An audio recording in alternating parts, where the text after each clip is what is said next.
እየሞከርኩኝ ነው ትላለህ እየሞከርኩኝ ነው ያንተን ቤት ከልከፍል እየሞከርኩኝ ነው የልጆች ትምህርት ቤት ከፍል እየሞከርኩኝ ነው የሚበሉት አጥተው እየሞከርኩኝ ባለቤት ለማውጣት ሰው አይደለ እንዴ አንተ አይገባም እንዴ እየሞከርኩኝ ነው የናቲ መስሎ ራስን ከዚህ ቤት መጥቶ የሚል ጉድጓድ አጋጭዬ ለመኖር እየሞከርኩኝ ነው ያባቴን አንተን ከሞል ሁለት በሬ ገዝቼ ባርት ይሻለኛል የሚል በርግጥ ቃልችዬ ለመኖር እየሞከርኩ ነው ወጣት ነኝ በህይወት ለመቆየት ተስፋ ላለመቁረጥ ራሴን ላለማጥፋት እየሞከርኩ ነው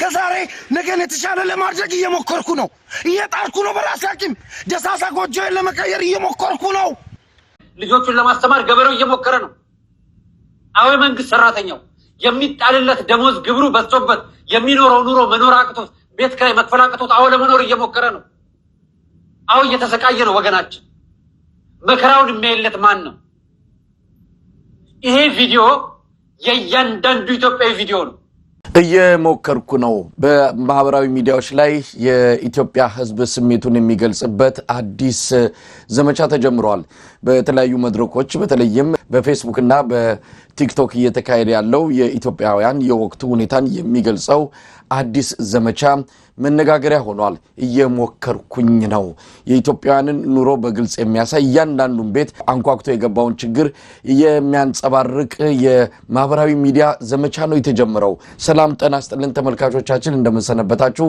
ከአንከር ሚዲያ ዝግጅት ክፍል የአክብሮት ሰላምታችንን እናቀርባለን በተለያዩ ርዕሰ ጉዳዮች ላይ በማተኮር ወደ እናንተ የምናደርሰውን የአንከር የመረጃ ክፍለ ጊዜ አሁን ይዘን ቀርበናል በወልቃይት ጠገዴ ጠለምት ራያ ያለውንም ጉዳይ እናነሳለን ጉዳዩ ሌላ መልክ ይዟል በዛ ቀጠና ያለው ውጥረት እየተባባሰ ነው ያለው የብልጽግናው አገዛዝ የመጨረሻውን ካርድ በሳበበት በዚሁ የሰሞኑ ክስተት ህዋትና ሌሎች ኃይሎች መፋጠጣቸው ነው የተነገረው አብራችሁን በመቆየት ዝግጅታችንን እንድትከታተሉ የምንጋብዘው እኔ መሳይ መኮንን ከዚህ ከዋሽንግተን ዲሲ ገለታው ዘለቀ ከቦስተን በጋራ በመሆን ነው መልካም ጊዜ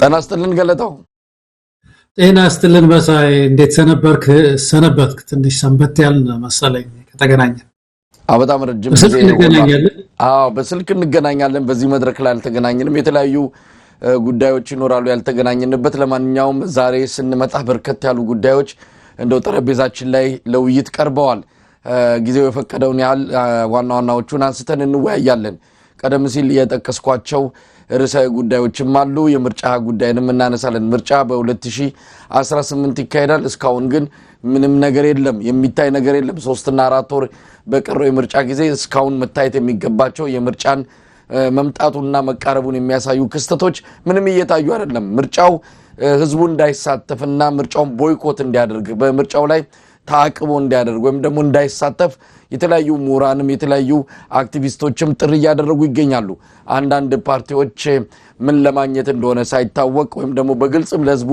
ሳያስረዱ ምርጫ ውስጥ ሰተት ብለው ገብተዋል ለማንኛውም በምርጫ ጉዳይ ላይ ያለውንም ሁኔታ እናነሳለን አብይ አህመድ ሰሞኑን ወደ ሶማሌ ክልል በማምራት የሪዞርት ምረቃ አከናውኗል የሸበሌ ሪዞርት መመረቁን የሰማነው እንግዲህ ይሄ ሰውዬ ከትላንት መማር ያልቻለ በራሱ ስህተት እንኳን የተወሰነ ትምህርት አግኝቶ የኢትዮጵያ ህዝብ ችግር ምንድነው ኢትዮጵያን በአሁን ሰዓት መላወሻ መንቀሳቀሻ ያሳጣቸው አንገብጋቢ ችግሮች ምንድናቸው የሚለውን መስማትም ማወቅም የሚፈልግ ሰው አይደለም አሁንም ሪዞርት ይላል አሁንም ሰላም ባጣበትና በተለያየ ሁኔታ አገሪቱ በተወጠረችበት በዚህ ወቅት ላይ አብይ አህመድ መናፈሻ ግንባታ ላይ እንደተጠመደ ነው ያለው ገለታው በተወሰነ ደረጃ እናነሳዋለን እስቲ በቅድሚያ እየሞከርኩኝ ነው የሚል አዲስ ቻሌንጅ ነው የሚባለው በማህበራዊ ሚዲያዎች ላይ እንደዚሁ ዘመቻ ተከፍቷል ኮሜዲያን ያሲኖ የጀመረው እንደዚሁ አጠር ያለች ከአንድ ደቂቃ ያነሰች አንዲት ክሊፕ በማህበራዊ ሚዲያ ላይ ከተሰራጨች በኋላ መነጋገሪያ ሆናል ብዙዎችም ይሄንን ዘመቻ እየተቀላቀሉ ይገኛሉ። ገለታው ባጭሩ እንስማው። ኮሜዲያን ያሲኖ የተናገረው ሄሎ ማን በክራይ ባለቤት አልነገረችም? በክራይ አንድ ወር ሳትከፍል ሁለተኛ ወር መጥቶባል። እየሞከርኩኝ ነው ትላለህ እንዴ? እየሞከርኩኝ ነው። ያንተን ቤት ክራይ ልከፍል እየሞከርኩኝ ነው። የልጆች ትምህርት ቤት ልከፍል እየሞከርኩኝ ነው። የሚበሉት አጥተው እየሞከርኩኝ ባለቤትን አሟታል።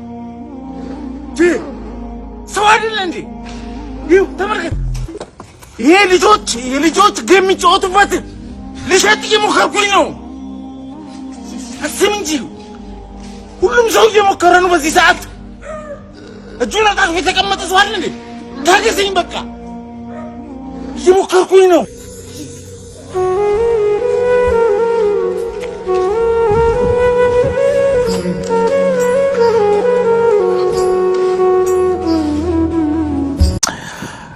ገለታው እየሞከርኩኝ ነው። ይሄ በእውነት በጣም ጠንካራ መልእክት ነው። የኢትዮጵያውያንን የእያንዳንዱን ቤት ያንኳኳ በትክክልም ኢትዮጵያውያን ያሉበት ችግር ይሄ ነው እውነታው። ከየትኛውም የሃይማኖት የብሔር የፖለቲካ ማመለካከት ውጪ ነፃ ሆነው በገለልተኛ ኢትዮጵያን ሁኔታ ለሚመለከት ሰው ኢትዮጵያችን ነው የምትመስለው። እቺናት በቃ ኢትዮጵያ። ህዝቡ ጭንቀት ላይ ነው ያለው። ህዝቡ ተቸግሯል። ሜጃ መቀመጫ ነው ያጣው። አብይ አህመድ እንደሚለው አይደለም ይሄ ሰውዬ። እውነት ለመናገር አሁንም በዚህ ወቅት ላይ እንኳን ነገሮች እየተበላሹ ከጁ ብዙ ነገሮች እያመለጡ እንኳን የኢትዮጵያን ህዝብ ስቃይና መከራ እንዶ ላፍታም እንኳን መፍትሄ ሊሰጥ የሚችል ሰው አይደለም። ለማንኛውም ገለታው እንዴት አየው? ይሄ ቻሌንጅ ተቀጣጥሏል። በየቦታው የወጣቶች ድምጽ፣ የተለያዩ ህብረተሰብ ክፍሎች ድምጽ እንደየራሳቸው ችግር እየተነሱ እንዲህ አይነቱን ዘመቻ በመቀላቀል ላይ ነው ያሉት። እንዴት አየው ገለታው? ወንድሜ ያሬድ ሰብአዊ መብት ተሟጋቾ አንድ ጽሑፍ ጽፏል። አሁን ከትላንትና ይመስለኛል የለቀቀውና እዛ ላይ አንድ ጥሩ ነገር ያነሳው አንድ አባባል አለ አይደል? በእኛ ሀገር ዝምታ ወርቅ ነው የሚባል እና ዝምታ ወርቅ ነው እንላለን። ምን አይነት ዝምታ ነው ወርቅ? መቼም በጨዋ ደንብ አንድ ሰው መጥፎ ነገር ሲናገር ዝም ብሎ ማሳለፍ አሸናፊ ሊያደርገን ይችላል። ግን ግፍን ዝም ይባላል ወይ መሳይ? ወርቅ ነው ወይስ ግፍን ዝም ማለት፣ በደልን ዝም ማለት፣ የነዳጅ ጭማሪ ዝም ማለት? ያሁን እነዚህ ወገኖችን የሚያስጨዋቸው የኑሮ ጫና ሁሉ ውርጅብኝ በኢትዮጵያ ህዝብ ላይ ሲወርድ ዝምታ ወርቅ ነው ወይ? ዝምታ ወርቅ ነው ወይ? ወርቅ አይደለም በእውነት። እንደው የዛ ተቃራኒ ምንድነው? ክፉ ነገር። እንዲህ አይነት ዝምታ ተገቢ ያልሆነ ነው እና እነዚህ ወገኖች አሁን ይሄንን ዝምታ እየሰበሩ ድምጻቸውን በተለያየ መንገድ ማሰማት በመቻላቸው እኔ ደስተኛ ነኝ መሳይ በእውነት። ይሄ ነው እንግዲህ ህዝባዊ ቢተኝነት የምንለው። ሰው ብሶቱን መግለጽ መቻል አለበት። ሞክራለሁ ይላሉ እንግዲህ። አልቻልኩም እኮ እንደገባኝ ነው ማለት አልቻልኩም።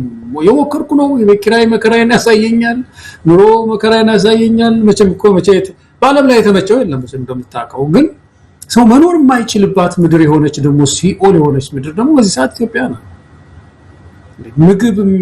ምግብ ዜጎች በልተው ለማደር የማይችሉበት፣ ሰራተኛው በልቶ ማደር በማይችልበት ጊዜ ላይ ነው የወደቅነው እና የዚህ ጊዜ እንደዚህ አይነት ድምጾች እንደዚህ አይነት ኃይል ቃሎችን እየመዘዙ ያወጡ ድምጽን ማሰማት ይሄ ነው እና ዝም ማለት ወርቅ አይደለም። ያ ወንድማችን ያለው መሳይ ጥሩ ነገር ነውና ሁላችን ይሄንን ነገር ከፍ አድርገን ይዘን ወጣቱ በተለይ አሁን ዘመኑ ጥሩ ዘመን ነው። ቲክቶክ አለ፣ ማህበራዊ ሚዲያዎች አሉ። ድምጹን እያሰማ ኃይል መሰብሰብ አለ፣ ስርዓት ለመለቅለቅ መሳይ እንደዚህ አይነት ግፍ በላዩ ላይ የጫናውን ይሄንን ቀንበር ሰብሮ ነፃ መውጣት አለበት እንደሌላው ዓለም ህዝብ መሳይ። እኛ የነፃነት አዋቂ ህዝቦች ነን እኮ ምንለው እኮ የነፃነት ቫልዩ ወይ እሴት የገባን ሰዎች እኮ ነን ነው ምንለው በዓለም ላይ። እንዴት በምድራችን ውስጥ እንደዚህ ምግብ አተናል ብለን እስክንዋረድ ድረስ ይሄን ሁሉ ሀይዘን መሳይ፣ ይሄን ሁሉ አፈር ይዘን እሱን ጭቃ አድርገን አብቅለን እንዳንበላ ያደረገን መንግስት ተሸክመን እንኖራለን። ስለዚህ ይሄ እንቅስቃሴ መቀጠል ነው ያለበት። ሁሉም ሰው ሊቀባበለው ይገባል። መሳይ በጣም ልብ የሚነካ ነገር ነው።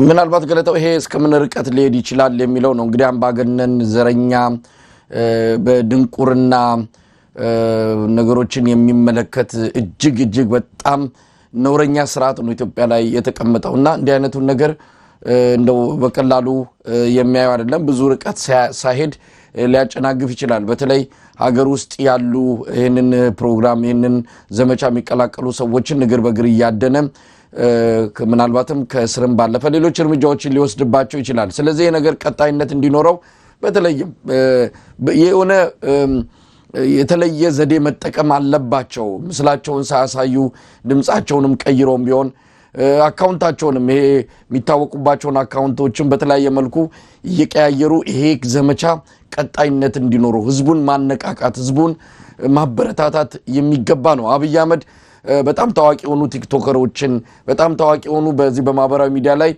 ከፍተኛ ተጽዕኖ የሚፈጥሩ ኢትዮጵያን በተለይ ሀገር ቤት ያሉትን ባንድም ይሁን በሌላ እያስፈራራ ነው ያለው። ሰብስቧቸው በጥቅም የሚደልላቸውን በጥቅም በማስፈራራት በማሰር በብዙ መንገዶች የአብይ አህመድን የቅዠት ፕሮጀክቶችን እንዲያስተጋቡ ነው የሚፈልገው። እንዲህ አይነት ነገር አይቻልም ወይ አብይ አህመድን ንጉስ አርገት አሳያለ አሊያም ደግሞ የኢትዮጵያንን ችግር ሳትናገር ዝም ብለህ የጨፈርክና የቀለርክ ተመልካች እየሰበሰብክ ሳንቲ መለቃቀም ነው። እንደዚህ አይነት ነገር ላይ እንዲጠመዱ ነው የተፈለገው። እንደዚህ አይነት መድረኮችን ለለውጥ ለህዝብ ለውጥ መጠቀም ያስፈልጋልና በተለያዩ ዘዴዎች የዘመቻ እንዳይቋረጥ አገዛዙ ይዞ ለሚመጣው የተለያዩ የአፋኝ እርምጃዎች ሳይንበረከኩ ሌሎች ዘዴዎችን እንደዚሁ በመቀየስ ይህን ዘመቻ ማስቀጠል ይገባል። ለውጥ ያመጣል። በእርግጠኝነት ወጣቱ ላይ ለውጥ ሊያመጣ ይችላልና በዚህ በኩል ምን ማለት ይቻላል ገለታው? አሁን አንተ የተናገርክ መሳይ ለምሳሌ እንዳልከው ለምሳሌ ዩቲዩብ ወይም ደግሞ ይሄ ፌስቡክ ትዊተር ምናምን ሊከለክል ይችላል መንግስት። ግን አንተ የተናገርክ አሁን እቺን ጻፍኩኝ እኔ እንደዚህ እዚች ላይ ማለት ነው። ይቺን በኪሴ ይዤ ጠቅልል አድርጌ ይዤ ቤቴ ነው የጻፍኩት። ጠቅልል አድርጌ ይዤ እኮ እዚህ አብይ ኮሪደር ላይ ጣል ያረኩ ቤት ማን ያየኛል? ከተማው አዲስ አበባ ይቺ ቃል አሁን ያሏትን ቃል በሙሉ በወረቀት ቢሆን እኮ ተቃውሞ ተደረገ ማለት እኮ ነው። እና ሲስተማቲክ የሆኑ ብዙ የመታገያ መንገዶች አሉ። ዋናው ነገር ህዝቡ ድምጹን ለማሰማት መነሳት ነው ያልኩ እኮ ነው። እቺን ወረቀት ጻፍ አድርጎ በኪሱ ይዞ ሲወጣ ቀስ ብሎ ሰው አይት ዞር ብሎ ወርወር አድርጓት ቢሄድ እኮ ከተማው አንዴ ጥራጉ በቃ ምን በምን ነው ሲታይ በሙሉ ዛሬ እኮ የተጻፈው ከተማ ውስጥ የተበተነው ወረቀት ተመልከት። አንድ ሰው አይደለም የበተነው ህዝቡ ነው። እንደዚህ በማድረግ ተቃውሞን እየቀያየሩ ዘዴውን እየቀያየሩ ፕላትፎርሙን እየቀያየሩ ተቃውሞ ማሰማት ያስፈልጋል። ያ ያልነው ነው። ግን ዝም ማለት ግን ወርቅ አይደለም። መሳይ አሁን በዚህ ሰዓት በጣም ግፍ ነው በእውነት። እንደው በተለይ ያልተበደሉ ሰዎች በደል ብዙ የማይሰማቸው ጥቂት ሰዎች ካሉ እነሱ እንኳን ሌላው የተበደለው ሰው ያዩ ዝም ማለት የለባቸውም። እና ይሄንን ጉዳይ ከፍ ማድረግ ነው። ወጣቱ ዘዴኛ መሆን አለበት። ማአት ዘዴ እኮ አለው። በተለይ አሁን ወጣት ብዙ ዘዴዎች አሉት መሳይ። አሁን እዚህ ልንገልጻቸው ማንችላቸው ዘዴዎች አሉት። እነዛ እየተጠቀመ ተቃውሞውን ማሰማት አለበት። ራስን ችዬ መኖር ጀመራለሁ ካልክ እኮ የመጀመሪያው ወር አልፎ ሁለተኛው ወር መጣ። መች ነው ራስን ችለህ የምንኖረው? እየሞከርኩ ነው ትላለህ እንዴ? አንተ አይገባህም እንዴ? እየሞከርኩኝ ነው የናቲ መስሎ ራስን ችለህ ከዚህ ቤት መጥቶ የሚል ጉድጓድ አጋጭዬ ለመኖር እየሞከርኩኝ ነው። ያባቴን አንተን ከሞት ሁለት በሬ ገዝቼ ባርት ይሻለኛል የሚል በርግጥ ቃል ችዬ ለመኖር እየሞከርኩኝ ነው። የጉርቤቶችን መስሎ አግብተህ ወግ ማድረግ መታዘያን የሚል ጥቅጣቃ ችዬ ለመኖር እየሞከርኩኝ ነው። የጓደኞቼ መስሎ ራስን ችለህ ከኛ እኩል የምትሆነው የሚል ነቆራ ችዬ ለመኖር እየሞከርኩኝ ነው። ከምንም በላይ ደግሞ ያንተ ለምን ከዚህ ሁሉ ራስን አታጠፋም የሚል ግብዣ ችዬ ለመኖር እየሞከርኩኝ ነው። ሐሳብ መሆን ካልቻልክ መኖር ማንን ሊጠቅም ነው? መሞትስ ማንን ሊጠቅም ነው? ቢያንስ ለአንዳንድ ሰዎች መሞት እረፍት ነው። ረባይ ገለታው እንግዲህ በዚህ እየሞከርኩኝ ነው የሚለው የሰሞኑ ወይም ደግሞ የወቅቱ የኢትዮጵያውያንን ብሶት የኢትዮጵያንን ጭንቀት መከራ የሚወክል መልእክት ነው። እየሞከርኩኝ ነው የሚለው ወደ ሌላ ትልቅ ንቅናቄ መቀየር አለበት። ኢትዮጵያውያን ከዚህ በላይ መቆየትም ያለባቸው አይመስለኝም። የሁላችንም መደበቂያ የሁላችንም መሸሸጊያ የሆነችውን ሀገር ህልውናዋን ሊያሳጣ በከፍተኛ ፍጥነት እየገሰገሰ ያለ እጅግ ጨካኝ የሆነ አገዛዝ ነው ኢትዮጵያን እየመራ ያለው። ስለዚህ እዚህ ጉዳይ ላይ ምንም ወደ ኋላ የማይመለስ ፍርሃትንም ሆነ ሌሎች ነገሮችን ተሻግሮ ወቅቱን የሚዋጅ ወቅቱን የሚመለከት ትግል ያስፈልጋል። ህዝባዊ ቢተኝነት ያስፈልጋል። በየጫካው በተለያየ መልኩ ትግል የሚያደርጉት እንዳለ ሆነው ከምንም በላይ ህዝቡ የሚሳተፍበት ህዝቡ ባለቤት ያደረገው ህዝባዊ ንቅናቄ ያስፈልጋል የሚለው ላይ እንደው በደንብ አስምሮ መናገር ያለብን እንደሆነ ነው ማምነውና ገለታው በዚህ ላይ አጭር አስተያየት ስጥና ወደ ዕለቱ ዋነኛ አጀንዳ አልፋለሁ። እንግዲህ ምንድነው አገዛዞች በአለም ላይ ይነሳሉ እኮ የኢትዮጵያ ብቻ ላይ አልነበረም እንደዚህ አይነት ችግር ያለው የሚኖረው በብዙ ሀገር አንዳንድ ዋልጌዎች ድንገት ይመጡና ወደ ስልጣን ከመጡ በኋላ እንደ ኦሊጋርኪ ይፈጥሩና ህዝብ መበደል ይጀምራሉ። ያን ጊዜ ህዝብ ይነሳል፣ ያምጻል። መጀመሪያ መቅጫ መንገዶች አሉት፣ ብዙ መቅጫ መንገዶች አሉት። ድምጽ ይሞክራል። ድምጹን ሲሰርቁበት ህዝባዊ ቢተኝነትን ይቀሰቅሳል።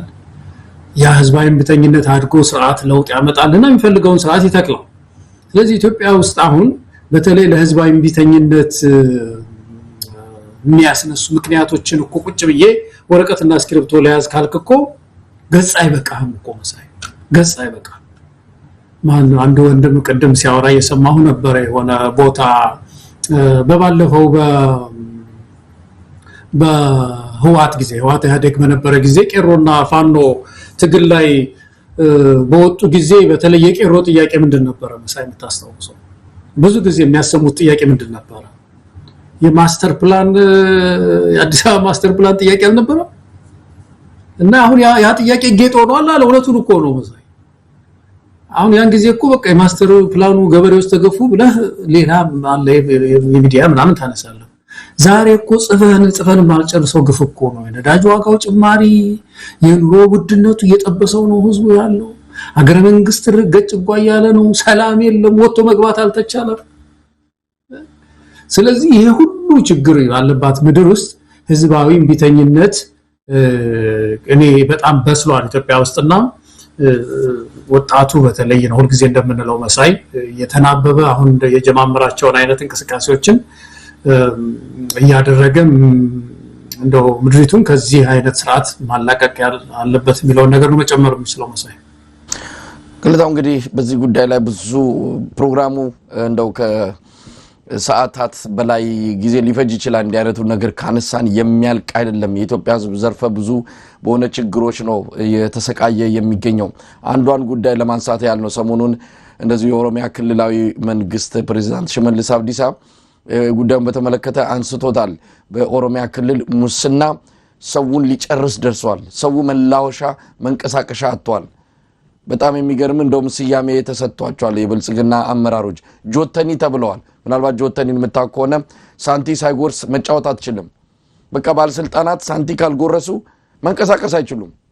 ለእያንዳንዷ ነገር ሳንቲ የሚጠየቅበት ሰው ግራ ገባው። ወዴት ሂድ?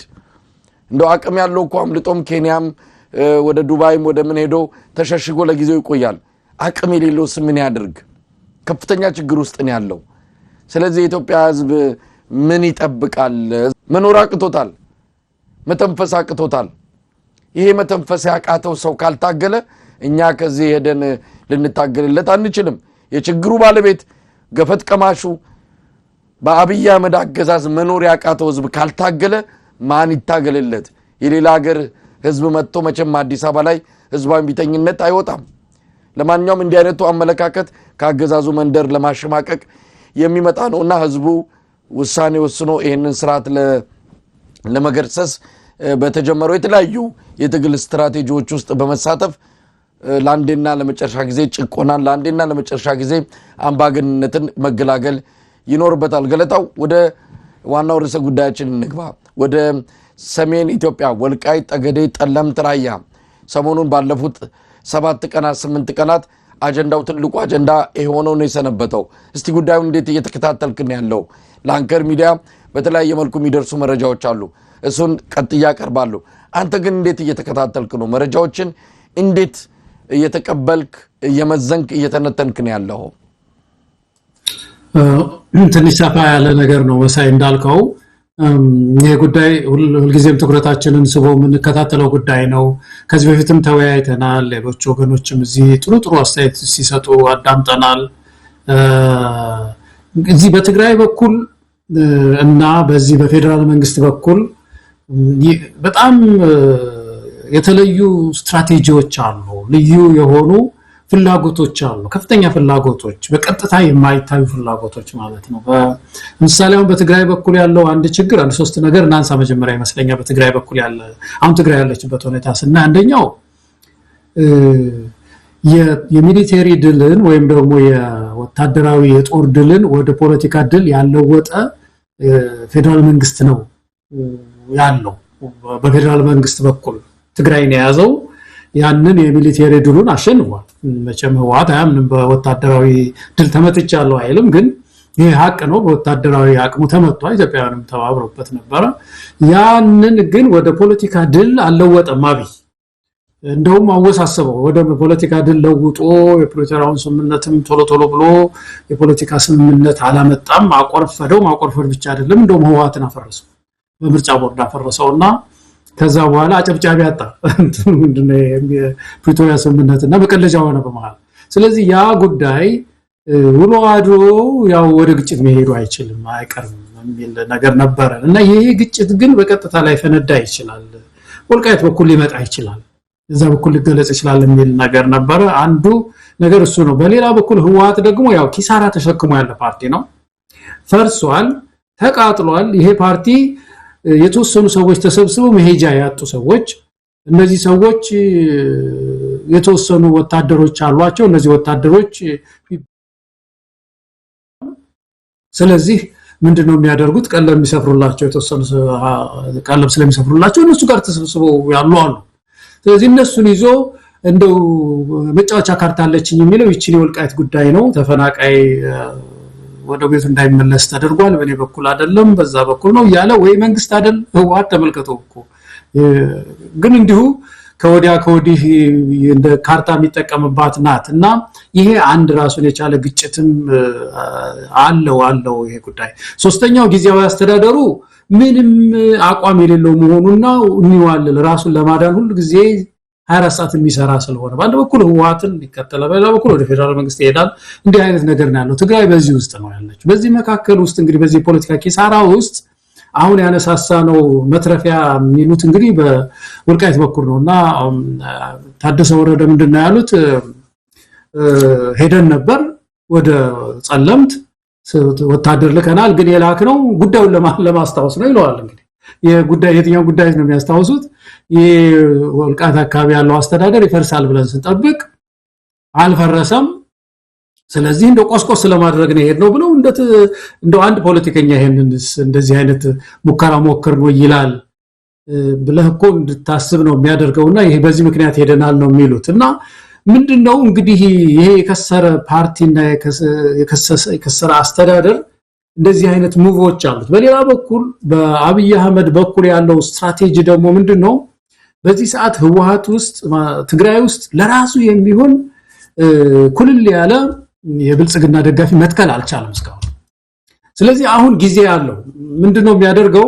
በቀጥታ በአፋር በመናምን የሚለውን ትቶ በወልቃይት በኩል ከሄደ በአንድ በኩል የአማራን ህዝብ ልብ ከፍዬ የፋኖንም ትግል አቀዘቅዝበታለሁ፣ በሌላ በኩል ደግሞ ህወሓት ደምስሼ እግሬን ትግራይ ውስጥ አስገባለሁ ነው። ስለዚህ በአንድ ድንጋይ ሁለት ወፍ አይነት እንቅስቃሴ ይሆንልኛል በሚል ይሄንን የወልቃይትን ካርታ ይዞ እየተጫወተ ነው ያለው ማለት ነው።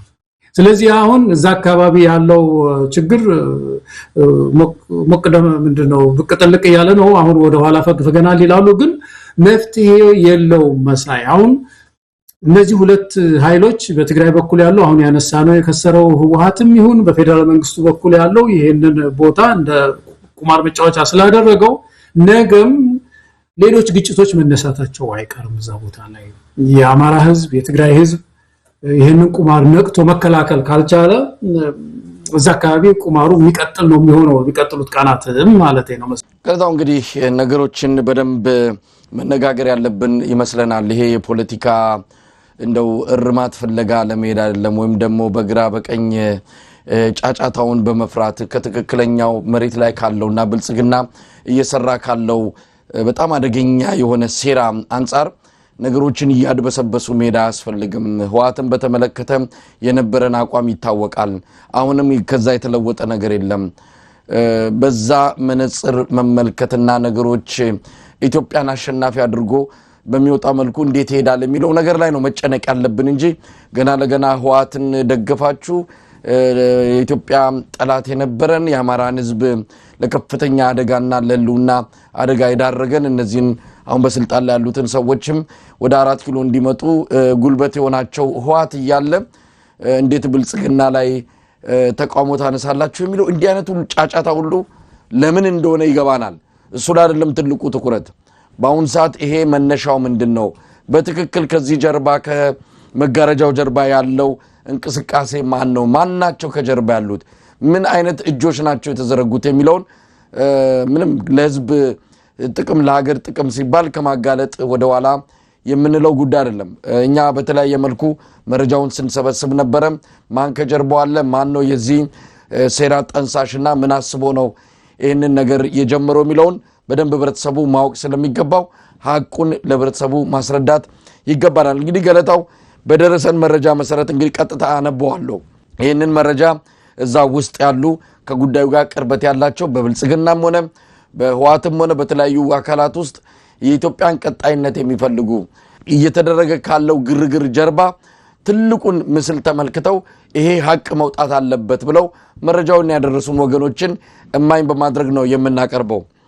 እንግዲህ ሰሞኑን ጌታቸው ረዳ በአደባባይ የሱ ተባባሪዎች እነ ጻድቃንና ሌሎችም የአብይ አህመድ መንግስት ህዋትን የትግራይ ዲፌንስ ፎርስ የሚባለው ቲዲኤፍን ለምን ልክ አስገባም ለምን ዝም ብሎ ያያቸዋል የሚል ቅስቀሳ ሲያደርጉ ሰንብተዋል። የአብይ ምላሽ ምን ነበረ?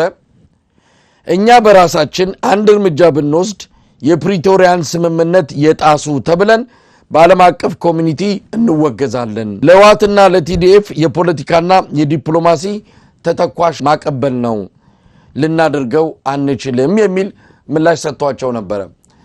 ወዲያውኑም ተገናኝተዋል። ጌታቸው ረዳ የራሱን ሰዎች ሰብስቦ ከአብይ አህመድ ጋር ዝግ ስብሰባ አድርገው ነበር። በዚህ ስብሰባ ላይ አብይ አህመድ የሚከተለውን የተናገረው የናንተ የትግራይ የሰላም ኃይል ቲፒኤፍ የሚባለው ማለት ነው አፋር ክልል ላይ ሃራ መሬት በሚል ነፃ መሬት በሚል ይዘው እየተወረወሩ ትግራይ ክልል እየገቡ ጥቃት የሚሰነዝሩ አብይ አህመድ በመሳሪያም በፖለቲካም ድጋፍ የሚሰጣቸው ኃይሎች ናቸው። ስምረት የሚባለው የጌታቸው ፓርቲ በእጃዙር የሚቆጣጠረው ኃይል ማለት ነው። እናንተ የትግራይ የሰላም ኃይል የሚባለው ጦር ግን ከቲዲኤፍና ከቲፒኤልኤፍ ከህዋትና ከህዋት ከሚመራው ሰራዊት ጋር ውጊያ ቢገጥም ጉዳዩ የውስጥ ስለሚሆን ዓለም አቀፍ ማህበረሰቡ እኔን የሚከስበት ምክንያት አይኖረውም። ስለሆነም በአፋር ግንባር ብቻ ሳይሆን በራያና በጸለምት ግንባር እናንተ ውጊያ ብትጀምሩ እኛ ከኋላ ሙሉ ድጋፍ እናደርግላችኋለን፣ የምትፈልጉትንም መሳሪያና ተተኳሽ እንሰጣችኋለን የሚል ሐሳብ በአብይ በኩል ይቀርባል። እነጌታቸው አላቅማሙም፣ ተስማሙ። በአጠቃላይ የዚህ የሰሞኑ ግርግር መነሻው ይሄው ነው። ሌተናል ጀነራል ታደሰ ወረደ ከየት መጡ ምን እንዳለ ለብዙዎቻችን ግራም ያጋባ ነው። እንግዲህ ህወሓት ውስጥ ያለው ክፍፍል ብዙ ነው። ጊዜያዊ አስተዳደር ውስጥ ብዙ ፍላጎቶች አሉ። የታደሰ ወረደ መግለጫ አጠቃላይ ምስሉን ሊያሳይ የሚችል አይደለም። ያው አዲስ አበባ ስለሚመላለስ በዚህ አግባብ ሊታይ የሚገባው ነው። አብይንም ላለማስቀየም የትግራይ ህዝብንም ፍላጎት ለመጠበቅ በመሃል ተወጥሮ ያለ ግለሰብ ነው ታደሰ ወረደ። ስለዚህ ነገሮችን በደንብ መመልከት ይገባናል። ከዚህ ጀርባ የአብይ አህመድ ቁማር ነው ያለው፣ የአብይ አህመድ ሴራ ነው ያለው። ያንን በደንብ መረዳት ይገባል ለማለት ነው ገለጣው በቃ ይሄንን መረዳት አለብን ኢትዮጵያውያን።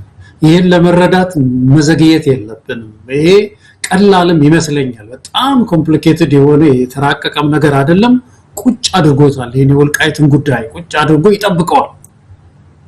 የመጨረሻ አንድ መዳኛ ነው መዳኛ መንገድ ቢያንስ ለተወሰነ ጊዜ መግዣ መንገድ አድርጎ የተወሰደው ወልቃይት ይሄ ሁለት ህዝብ በሰለይ እርስ በርሱ ከተዋጋ ወደ አብይ አህመድ የሚወረወር ጦር ይበርዳል። ወደ ጎን ይሄ ህዝብ ሲዋጋ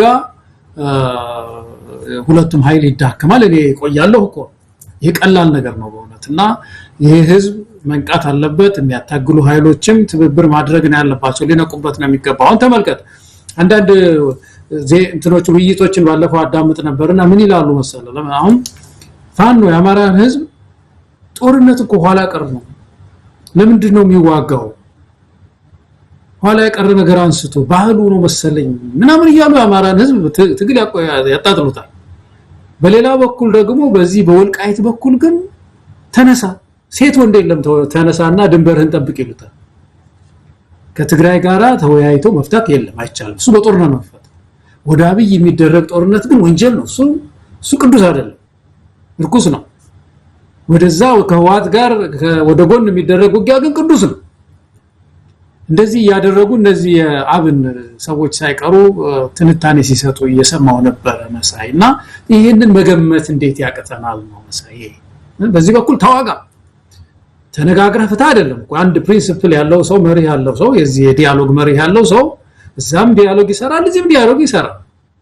ወልቃይት በኩል ውጣ ሴት ወንድ የለም ከተት ወደ አብይ አህመድ ግን እሱ ኋላ ቀርነት ይያሉ ነው ያሉት እና ይሄ ቁማር መሆኑን መቼም የሚያሳይ ነገር ነው። ስለዚህ የኢትዮጵያ ህዝብ በአጠቃላይ ይሄንን ጉዳይ እየታዘበ ነው ያለው። ግን እዛ የሰዓቱ ሰለባ የሆነው የትግራይ ወጣት እና የአማራ ወጣት ግን ይሄንን ቁማር ዞር በር ብሎ ማለት ያለበት ይመስለኛል። መጨረሻ ላይ እንደው የዚህ የወልቃይት ጉዳይ በዚህ ሰዓት እኔ ለወጣቱ ነው በተለይ መሳይ እንደው ይሰሙን ከሆነ እኛ ትንሽ ከፍ በእድሜም ስለምንል ብዬ ነው የትግራይ ወጣትና የአማራ ወጣት የወልቃይት ጉዳይ በዚህ ሰዓት መንትያ ጥያቄዎች አሉት። የራሱ ብቻ አይደለም ተቀጥላ ጥያቄ ነው። የፌደራል ስርዓቱ ተቀጥላ ጥያቄ ነው። እሱን የሚመስሉ መንታ ችግሮች አሉ በምድሪቱ ውስጥ። የድሬዳዋ እንላለን የአዲስ አበባ እንላለን ወዘተ ብዙ አሉ። ይሄ ጉዳይ የወልቃይት ጉዳይ አሁን ጊዜያዊ መፍትሄ ነው የሚያስፈልገው። ዘላቂ መፍትሄ አሁን በዚህ ሰዓት የለውም። ጊዜያዊ ነው። ይሄ ጊዜያዊ መፍትሄ ደግሞ የሚመጣው አሁን ያለውን አስተዳደር በማፍረስ አይደለም። አሁን ያለ አስተዳደር አሁን የተዋቀረን አስተዳደርና ፍርስ ቢባል ተፈናቃይ ይጨምራል። ሌላ ተፈናቃይ ነው የምንጨምረው። ሌላ ለመረጋጋት ነው። ምናልባት አንዱ አፈናቃይ ሌላው ተፈናቃይ የሆነ ደግሞ እንግዲህ ግጭቱ ሊጨምር ይችላል እንጂ መፍትሄ ሊሆን አይችልም በዚህ ሰዓት። ሁለተኛው ሬፈረንደም ነው። ሬፈረንደም አይፈታው። ድንገት እነዚህ ሰዎች ድንገት መጥተው ሬፈረንደም ይሁን ምናምን ብለው ምረጥ ቢሉት አብዛኛው ያለው ትግሬ ነህ ስለዚህ የትግራይ ነው፣ አብዛኛው ያለው አማራ ነው ስለዚህ አማራ ነው የሚለው ነገር ዘላቂ መፍትሄ ያመጣል። የበለጠ ግጭት ነው ሊያመጣ የሚችለው። የበለጠ ተፈናቃይ ነው የሚያስታቅፈን። የዛ አካባቢ መፍትሄ ለጊዜው አሁን የወል አስተዳደር ነው መሰለኝ። እነዚህ አማራና የትግራይ ወጣቶች የወል አስተዳደር የወል ውሳኔ የሚሰጡ ማቆም ይችላል። ይሄ ጉዳይ አጋጨንም። አሁን በዚህ ሰዓት የፌደራል ስርዓቱ ሪአሬንጅ ሲደረግ ስንከልሰው አስተሳሰቦቻችንን ስንከልስ አብሮ የሚፈታ ነገር ነው። ስለዚህ ጊዜ ውሎ ማደር አለበት። ለጊዜው ግን አማሮችም የትግራይ ልጆችም ተባብረው ምድራቸውን አርሰው ከምድሪቱ የተገኘን በረከት የተቋደሱ እንዲኖሩ የወል አስተዳደር ማቋቋም ይችላሉ መሰለኝ። በዚህ መንገድ እንፈታዋለን። አንተ ምንድነህ በጦርነት አንፈታውም እኛ ይሄንን እናደርጋለን። ዋናው ትግላችን ግን በየጊዜው አንድ ጊዜ ከአማራ ጋር ተወግንና ትግራይን ታጠቃለህ፣ ሌላ ጊዜ ከትግራይ ጋር ተወግንና አማራውን ታጠቃለህ። እንዲያለ ቁማርኛ ጋር አይሰራም። አንድ ነን የሚል ነገር ከሁለቱ ወገኖች የተሰማ እንደሆነ ስርዓቱ አበቃለት መሰለኝ ከሰረ ማለት ነው። ስለዚህ እንደው ይሄንን ጉዳይ እንደው ምናልባት እንደው ወጣቱ ይሰማና እንደው ይሄን ተግባራዊ ቢያደርግ ነው ጥሩ ይመስለኛል መሳይ። በጣም አዝናለሁ። እዛ አካባቢ ያለ ቁማር ህዝቡ ተፈናቀለ፣ መከራ ያየ ነው መሳይ። በጣም ብዙ መከራ እየታየ ገለታው እንግዲህ መረጃዎችን በደንብ ለተመልካቹ ያቀረብን የተደገሰውን ከጀርባ ለኢትዮጵያ ህዝብም ለትግራይም ለአማራም በአጠቃላይ ለኢትዮጵያ ህዝብ በብልጽግና በኩል የታቀደውን የታሰበውን በዝርዝር መግለጽ ይገባናል። አብይ አህመድ ጭንቀት ላይ ነው ያለው። አብይ አህመድ እንዴት እንደሚያመልጥ ከዚህ አይነት ነገር ውስጥ እንዴት መንጭቆ ባሸናፊነት ወጣሉ የሚል ነው። ሌላ ስለ ሀገር ደህንነት ስለ ሀገር ዘላቂ ሰላም የሚጨነቅ የሚያስብ ሰው አይደለም። አሁን የፋኖ አንድነት መጣ። በጣም የሚፈራው ነው። ይህን ድምጽ መስማት አይፈልግም። የፋኖ አንድነት ሲመጣ በትግራይ በኩል ያለው በዋቶች በኩል ያለው በሌላም እንደዚሁ ቀጠናዊ ሁኔታ አብይን አህመድ ወደ አጣብቂኝ ውስጥ እንደከተቱት ተገንዝቦታል። ስለዚህ አሁን ያለው አማራጭ የማይቀር ጦርነት ከሰሜን ይመጣብኛል፣ አማራን ጠላት አድርጌ ይህን ጦርነት አላሸንፍም፣ ስለዚህ አማራን ማቅረብ አለብኝ። አማራን ማቀርቦ ደግሞ ትግራይ ማነው የዋት ኃይሎች ወልቃይት ራያ እያሉ ሲተናኮሱ አማራዎች ዝም አይሉም፣ ተንደርድረው ጦርነት ውስጥ ይገባሉ የሚል ነው። ስለዚህ የፋኖን አንድነት ተከትሎ አብይ አህመድ እቺን ካርድ መዟታል። ሰሞኑን የሰማነው አንድ መረጃም አለ። አብይ አህመድ ሲጨንቀው የራሱን የኢህአዴግ ነባርና ጉምቱ ባለስልጣን የሆኑ ሽማግሌዎችን ሰብስቧል። እነ ግርማ ብሩን እና አዲሱ ለገሰን እነ ደመቀ መኮንንን ሰብስቦ አማራዎችን አናግሩልኝ፣ አሁን ከነሱ ጋር እኔ ጸብ አልፈልግም፣ እንደው በንግግር እንፍታው በሚል ውጭ ያሉትንም እስር ቤት ያሉትንም ሌሎች ተጽዕኖ ፈጣሪ የሆኑ የአማራ ሊቃንን እያነጋገሩ በስልክ እየለመኑን ያሉት አብይ አህመድ ማጣፊያው ሳጥረው ጊዜያዊ ማምለጫ እንዲህ አይነት ነገር እንደሚያደርግ ይጠበቃል። ማንም በዚህ የሚታለል በዚህ ነጥብ የሚጥል የለም። አብይ አህመድ አሁን አማራ ላይ መተኮስ አይፈልግም ካለው ጭንቀት አንፃር ትግራይና አማራ ተባብረው ከመጡ የ4 ኪሎ ቆይታው ሙሉ በሙሉ እንደሚያከትም ተረድቶታል። ስለዚህ ጠላት መቀነስ ግንባር መቀነስ ነው የፈለገው። ለዚህም አሁንም አማራ አጃቢ ሆኖ አማራን ትከሻ አድርጎ ትግራይን መምታት ነው የፈለገው። ይሄንን በዚህ እንዲህ አይነት እውነት ለመናገር አንዳንድ ጊዜ በዚህ ይሄን ሰውዬ ኢትዮጵያ መርቷል የሚባሉባቸው አመታት በራሱ በጣም የምናፍርባቸው ናቸው። በእውቀትም በልምድም በምንም ሽባ የሆነ ሰውዬ ዜሮ የገባ ሰውዬ እንደዚህ ሁላችንንም በደን ቁማር ውስጥ ሲጫወትብን ከዚህ በኋላ ልንፈቅድለት አይገባም። ይሄ መጨረሻ መሆን አለበት። አንድ ጊዜ አታሎናል። ከዚህ በኋላ በዚህ ሰውዬ መታለል የሚገባን አይደለንም። በደንብ መንቃት አለብን። ለምንድነው ሽማግሌ የሚልከው? በነገራችን ላይ ከተለያዩ የአማራ ክልል ጦሩን እየሳበን ያለው ከጠለምት ከራያ እየሳበን ያለው ፋኖ ሄዶ እንዲጋፈጥ ነው የፈለገው። ከዚህ በኋላ ፋኖ ላይ ጥይት አልተኩስም የሚል ምናልባትም በተዘዋዋሪ መግለጫ ሁሉ ሊሰጥ ይችላል።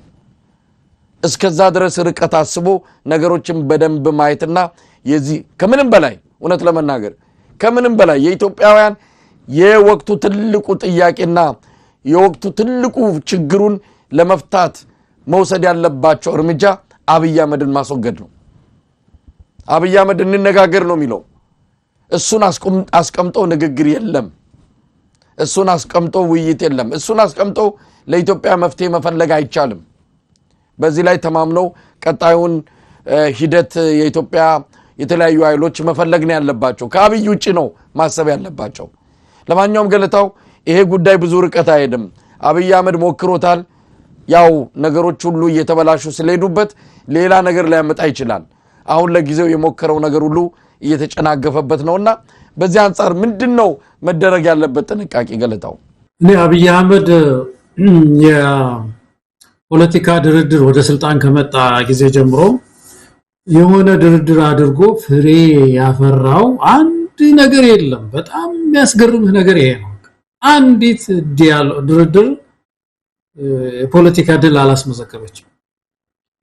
እና አሁን በጣም የፖለቲካ ድርድር የሚባለው ነገር ከተቃዋሚ ጋራ ስለወደቀበት የተማረኩ ሰዎችን እየሰበሰበ ምንድነው የሰላም ስምምነት ይለዋወጥልሃል ከነ ማነው ስሙና ማስረሻ ጋራ ምናምን ተፈራረሙ እየተባለ በእናረጋ ከበደ ጽፈት ቤት ይለዋወጣሉ። ይሄ የፖለቲካ ኪሳራ ነው። ሐቀኛ ዲያሎግ የሚባል ወይም ሐቀኛ ድርድር በይፋ በሶስተኛ አካል በሶስተኛ አገር ተደራድሮ አሸንፎ በድርድር በጊቭ ኤንድ ቴክ የሆነ ምንድነው ትራንዚሽናል ጀስቲስ ተመስርቶ ከጠየቀኝ የሚጠይቅ ምናምን ብሎ ወስኖ የሚገባ ሰው አይደለም። እንደዚህ ሆኖ አያውቅም አድርጎ አያውቅም። ስለዚህ ቁርጥራጭ ሽማግሌ መላክ ነው በቃ እና በግለሰብ ለመምከር በግለሰብ ለመቅረብ መሞከር እና መከፋፈል። በተለይ አሁን ፋኖ መጠንቀቅ ያለበት ይሄን ነው። ፋኖ አደረጃጀት መጠንቀቅ ያለበት በግለሰብ ደረጃ ንሳባት ሁሉ ይልክባል። ሃይማኖት ሰው ሁሉ ልኮ ረፉ አምን ይላል እና እንደዚህ አይነት ድርድር የለም። በኢትዮጵያ ውስጥ ብዙ ዋጋ የተከፈለበት ትግል ነው። በጣም ብዙ ዋጋ ነው የአማራ ህዝብ የከፈለው። የኢትዮጵያ ህዝብ ብዙ ዋጋ የከፈለ ነው ያለው በየቦታው። ስለዚህ ይሄ ጉዳይ ድርድር የሚሆን ከሆነ ራሱን የቻለ አገር አቀፋዊ ዓለም አቀፋዊ ይዘቱን የጠበቀ ስታንዳርዱን የጠበቀ ድርድር ከመጣ ፋኖ ራሱ አሁን ተደራጅቷል በደንብ የኢትዮጵያ ህዝብ ያወቀው ሙራን እየተቹት የሚደረግ ድርድር ነው መኖር ያለበት በኢትዮጵያ ውስጥ እንጂ እንደዚህ አይነት የተወሰኑ ሽማግሌዎችን አሁን ስማቸውን የሰማቸው ሰዎች ሁሉ ያስገርማሉ በጣም እንደዛን እየላከ በገንዘብ እየተሸከሙ ሊሆን ይችላል የሚሄዱት። በነገራችን ላይ ስልጣን እየተሸከሙ ሊሆን ይችላል። አንዳንዱ በስልጣን ነው የሚያታለው የሚገርም ነገር እዚህ ቦታ የምናምን የጸጥታ ዘርፍ ኃላፊ ሆነና እኔኛውን ለያዝ ምናምን ሁሉ ይችላል። እንደዚህ አይነት በጣም ኢንፎርማል የሆኑ የህብረተሰብን ችግር ለመፍታት ሳይሆን የወንበር ነቀራ አሁን የፋኖ ጥያቄ ወንበር ጥያቄ አይደለም። በዚህ ሰዓት የአማራ ህዝብ ጥያቄ ስንት ወንበር ተጠኛለህ ምናምን አይደለም ጥያቄው የሥርዓት ለውጥ ጥያቄ ነው። ምድሪቱ ውስጥ ሥርዓት መለወጥ መቻል አለበት። ስለዚህ በዚህ ልክ መታየት ያለ ነው የሚኖርበት የሚል እምነት ነው ያለኝ መሳይ ድርድሩን በመለከት። አው ገለታው እንግዲህ በወልቃይት ያለው አስተዳደር ሰሞኑን ሰልፎች የተለያዩ ህዋትን የሚያወግዙ ትዕይንተ ህዝቦች ሲካሄዱ ነበርና እንግዲህ ያው ወልቃይት ያለው አስተዳደርም የብልጽግና አስተዳደር ነው። በነገራችን ላይ እዛ ያለው አስተዳደርን በተመለከተ የማያሻማ የሆነ ግልጽ መስመር መቀመጥ አለበት። ብልጽግና ነው እዛ ያለው። ራያ ያለው ብልጽግና ነው። ጠለምት ያለው ብልጽግና ነው። ወልቃይትም ያለው ብልጽግና ነው። በዚህ መታለል ወይም ደግሞ ሌላ መወናበድ ውስጥ መገባት የለበትም። እነ ኮሎኔል ደመቀ ዘውዱ የፋኖን ትግል ሲያጣጥሉ ነበር እነ ሸተ ደምሎም። ያ ማለት ግን ለወልቃይት ትግል ለወልቃይት ጥያቄ ጀርባቸውን ሰጥቷል ማለት አይደለም። ግን አንድ ግልጽ ሆኖ መቀመጥ ያለበት መዋቅሩ የብልጽግና መዋቅር ነው። እሸተ ደምለው የብልጽግና አባል ነው። የብልጽግና ማዕከላዊ ኮሚቴ አባል ነው። ነገ እሸተ ደምለውን አብይ አህመድ ወስዶ የሆነ ሀገር አምባሳደር ሊያደርገው ይችላል። ስለዚህ ይሄ ወልቃይት አካባቢ ያለውን አስተዳደር ከብልጽግና ነጥሎ ማየት የሚቻል አይደለም። ለምሳሌ ኮሎኔል ደመቀ ዘውዱ ሁመራ ላይ በተካሄደው ሰልፍ ላይ የተናገረው ንግግር እውነት ለመናገር የአማራ ህዝብ እንዴት ይመለከተዋል ብለን ጥያቄ እንድናነሳ የሚያደርገን ነው። አብይ አህመድን አሁንም አምላክ አድርጎ ነው ኮሎኔል ደመቀ የገለጸው። የወልቃይትን ችግር ለመፍታት ከአብይ አህመድ መንገድ ውጪ መፍትሄ የለም አይነትም ይመስላል አገላለጹ። ስለዚህ እነ ደመቀ መኮንን ማነው እነ ደመቀ ዘውዱ እነ አሸተ ደምለው ሌሎች በራሳቸው መንገድ የወልቃይትን ጥያቄ ያስከብራሉ ብሎ መዘናጋት የሚያስፈልግ አይደለም። እነዚህ ሰዎች ጥያቄያቸው መዳረሻቸውና መነሻቸው ከብልጽግና እይታ ወይም ራዳር ውጪ አይደለም። እነ ነገር በደንብ አስምሮ መግለጽ የሚያስፈልግ ጉዳይ ነው። አብይ አህመድ ለወልቃይት መፍትሄ ሊሰጥ የሚችል አይደለም። አብይ አህመድ ለማንኛውም የኢትዮጵያ ችግር መፍትሄ ለመስጠት የሚችል ዕውቀቱም አቅሙም ዝግጁነቱም ፍላጎቱም ስሜቱም የሌለው ሰው ነው። ይሄን ሰው እየተማምነው እንደው እንቅልፍም መተኛት የሚያስፈልግ አይደለምና እነ ኮሎኔል ደመቀም ምናልባት እነሱ ምን ቃል የተገባላቸው እንዳለ አናቅም። ትግላቸውን ማጣጣላችን አይደለም። የከፈሉትን ዋጋ አክብረን በታሪክ ውስጥ አስቀምጠናል። ግን አሁን ካለው አዲስ ከመጣው ክስተት ጋር በተያያዘ እነዚህ ሰዎች እያደረጉ ያሉት ነገር ለአብይ አህመድ እንጂ ለአማራም ሆነ ለኢትዮጵያ ህዝብ የሚጠቅም ነው ማለት የሚቻል አይደለም። እናገለታው እንደው በማጠቃላይ የምትለው ነገር ካለ ወደሚቀጥለው ርዕስ ከመሄዳችን በፊት እኔ እንደው ወደፊት የአማራ ህዝብ በተለይ ትግራይ ህዝብ እንደው ቁጭ ብሎ ሲያስበው ይሄ ጥያቄ ይጠበዋል። በጣም ይጠበዋል በእውነት እንደው በቀበሌ ባውራጃ ግዛታዊ አንድነት ስሙ ራሱ እኮ ያስቃል እኮ አሁን በትግራይ በኩል ያለው እና አጥባቂዎችን ማለት ነው ትግራይ ግዛታዊ አንድነት ምናምን ሲሉ ይሄ ግዛታዊ አንድነት የሚባለው ነገር ከየት መጣ? መለስ ዜናዊ እኮ ነው ዝም ብሎ 9 እኮ እንደዚህ የሸነሸነው እኮ ዝም ብሎ አንድ ጊዜ እኮ የ9 አድርጎ የሸነሸነው እሱ ነው። በኢትዮጵያውያን ትብብር በታሪክ ኖሮት የተደረገ ነገር እኮ አይደለም መሳይና አዲስ ምዕራፍ ላይ ነው ያለነው። ድንበር የለንም በውስጥ የትግራይ ህዝብና የአማራ ህዝብ ድንበር የለው ድንበራችን ባለፈው ያልነው ነው ወስጥ ሙያሌ ነው። በሶማሌ በኩል ካራማራ ድንበራችን ይሄ ነው ሰፊ ነው ድንበራችን። ተባብሮ ቅድም ያለው የወል አስተዳደር ለጊዜው አሁን የወልቃይት ጉዳይ ምንም መፍትሄ የለው በህገ መንግስቱም እኮ የለው። የሚያስገርም ነገር የህገ መንግስት መውጫ የለው። አይደንቲቲ ባለፈው ያልነው ነው ማንነት በሬፈረንደም አይፈታ። በዚህ በራስ በማስተዳደር በብሔር ብሔረሰብ በምንም የሚለው በምንም ማዕቀፍ ውስጥ ወልቃይት ለብቻው የሚቀመጥ አይደለም። ስለዚህ ይሄ ጉዳይ የሚፈታው የፖለቲካ ውይይት ነው ዲያሎግ ነው የሚያስፈልገው። ህብረተሰቡ ተወያይቶ የሚፈታው ነገር ነው ጊዜያዊ መፍትሄ መስጠት ይቻላል። ስለዚህ አሁን ትግሉን ማድረግ ያለበት የኢትዮጵያ ህዝብ የትግራይ ህዝብ የአማራ ህዝብ በኑሮ እየጠበሰው ያለውን ስርዓት መቀየር ላይ ነው መሰለኝ እሱ ላይ ነው ትኩረት ማድረግ ያለበት።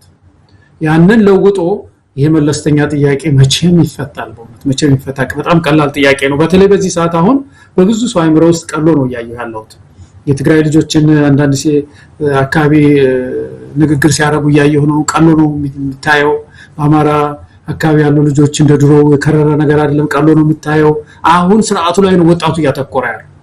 ያንን ገንዘብ ማድረግ ያለብን የሚለው ነው እንደው መጨመር የምንችለው መሳይ ገለታው እንግዲህ የአብይ አህመድ አገዛዝ የገባበትን አጣብቂኝ የገባበትን ጭንቀት በተለያየ መልኩ የሆነ የመወራጨት ነገር ነው እያየን ያለነው በአብይ አህመድ አስተዳደር በኩል።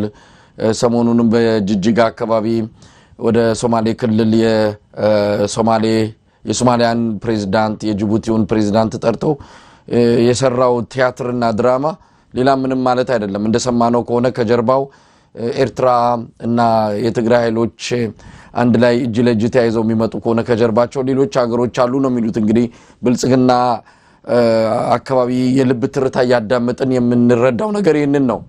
ስለዚህ ሶማሊያ እና ጅቡቲ እንደው ከነዛ ኃይሎች ጋር እንዳይተባበሩ አብይ አህመድ ተማጽኖ ለማቅረብም ጭምር ነው ጠርቷቸው እዛ አንድ አይነት ቲያትርና ድራማ ሲሰራ የነበረው። ምርጫው ይካሄዳል ላይካሄድም በቅርቡ ያነጋገርኩት ፖለቲከኛና መምህር አቶ አበበ አካሉ በእርግጠኝነት ምርጫው አይካሄድም ነው ያለው። ምርጫ ለማካሄድ የራሱ ብዙ ሂደቶች አሉ። ምርጫ ስለፈለክ ብቻ አታካሄድም።